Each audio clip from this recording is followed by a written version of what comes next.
We see a lot of patients now on weight loss drugs, notably the semaglutides, Wegovy, Mounjaro, Ozempic, and these were classically diabetes drugs, and now they're used for weight loss in non-diabetics. And so people wonder if it's safe to do surgery after that, and that's a good question. There was an article in the Aesthetic Surgery Journal by some researchers at UTMB in Galveston who actually compared some bariatric patients. Everyone had to have bariatric surgery in the past, and then they had to have some kind of body contouring surgery afterwards. Thigh lift, arm lift, paniculectomy, breast lift or reduction. They then had two different groups. They had a Ozempic or a semaglutide group who were on that medication, but they were non-diabetic for at least 6 months before surgery, and then a group that was never on it. And then they matched them for things like obesity and other risk factors, surgeries, so that they would eliminate all those confounding factors, basically.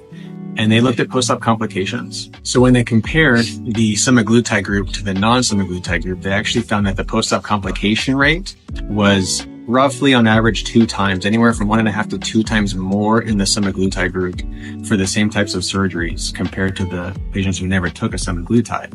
And this was delayed wound healing, complete wound dehiscence or falling apart, surgical site infections, nausea, vomiting, and diarrhea, even hypertrophic scarring and post-op pain.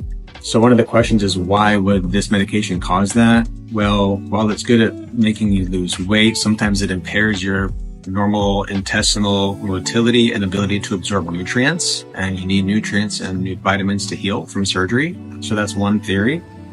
Another thing is how it impairs your immune system sometimes, and of course that would not allow you to kind of fight any infection when your body's already kind of at risk after surgery. The next question is, what do we do with this information? Well, it might just help us kind of risk stratify you if you're already on a semaglutide. It depends on what type of surgery we're doing. If we want to do multiple surgeries, maybe we pick kind of the safer one to do and stage multiple procedures. Another thing is that the semaglutide really needs to be stopped 1 to 4 weeks before surgery. And that also depends on what we're doing, and it also has risks for anesthesia. So it's really important to let us know if you're on these types of medications.